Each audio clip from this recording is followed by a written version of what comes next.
Right, so I'm on the campus of the University of Cape Town today, and this is actually the Kramer Law Building just behind me there.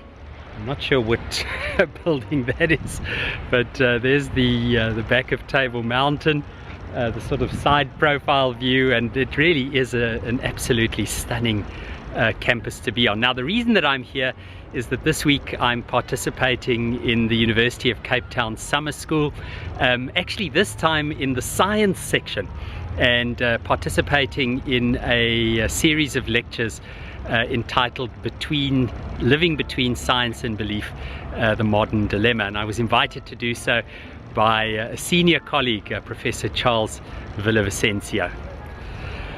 So the content of my lecture, Charles's book, which I'll link in the show notes below, is called Living Between Science and Belief, the Modern Dilemma, and it really is a wonderful book.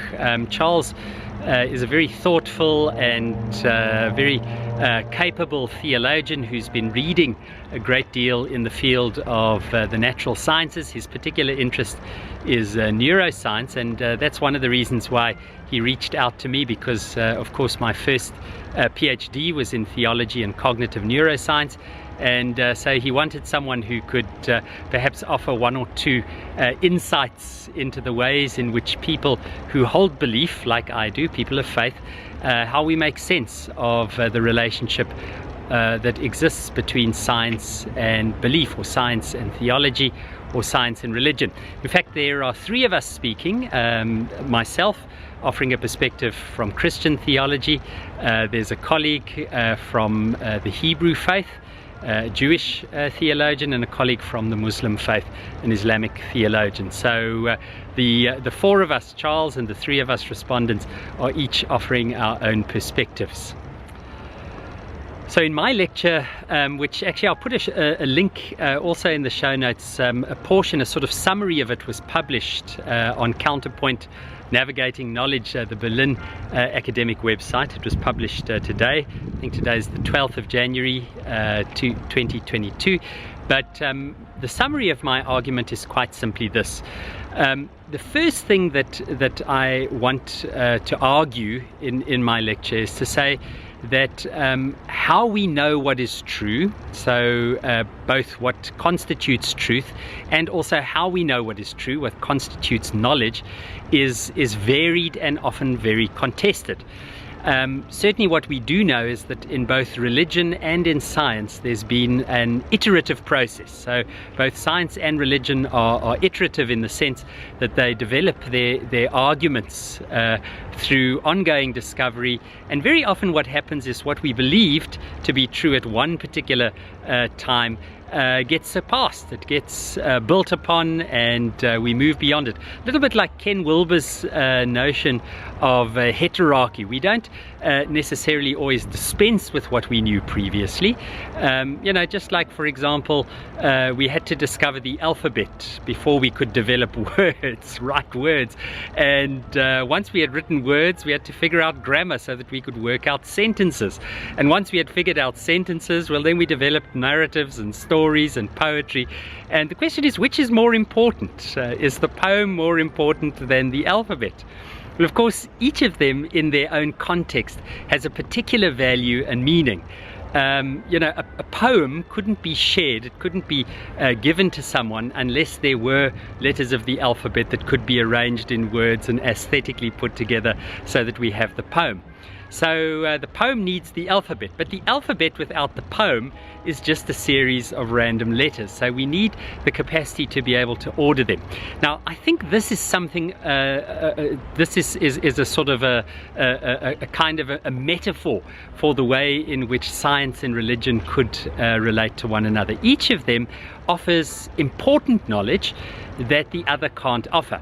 Now, in my own research, in that first PhD that I mentioned, which I'll put a link to in the show notes as well, I was particularly interested in what neuroscientists and theologians were saying about consciousness and identity, how we figure out what we account for in terms of consciousness and identity. Now, I've spoken about this before, but let me just quickly run through it again. If I were to ask you, who are you? how would you answer that question? Now, I might say, if you asked me who am I might say, well, I'm Dion Foster. But just to say, go and Google Dion Foster, you'll find that there are other Dion Fosters, one or two alive, and certainly one or two throughout history. So you might want to then ask, which Dion Foster are you? And I might give a geographic or an individual description, a historical description of that. I might say, well, I'm the Dion Foster who lives in Cape Town, South Africa in 2022.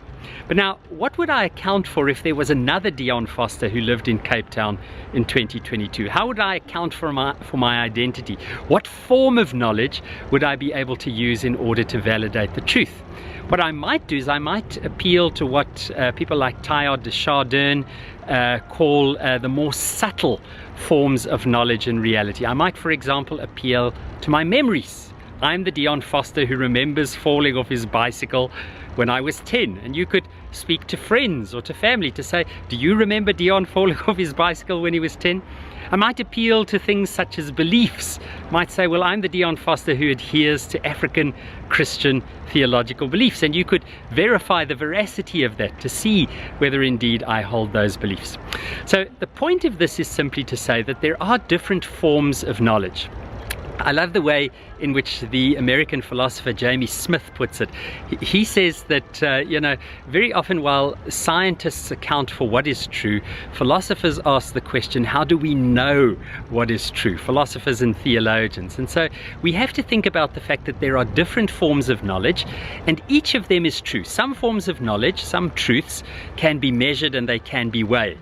You could, for example, tell my height, or you could weigh how much I am.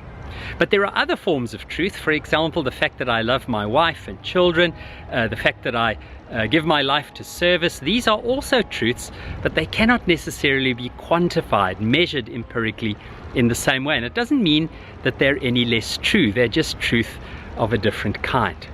So the central contention of my argument is that both scientists and theologians need to hold the concepts of truth and knowledge with a great deal of humility and sensitivity, with what Beatrice Bruto calls a relative absolute, to use that particular metaphor.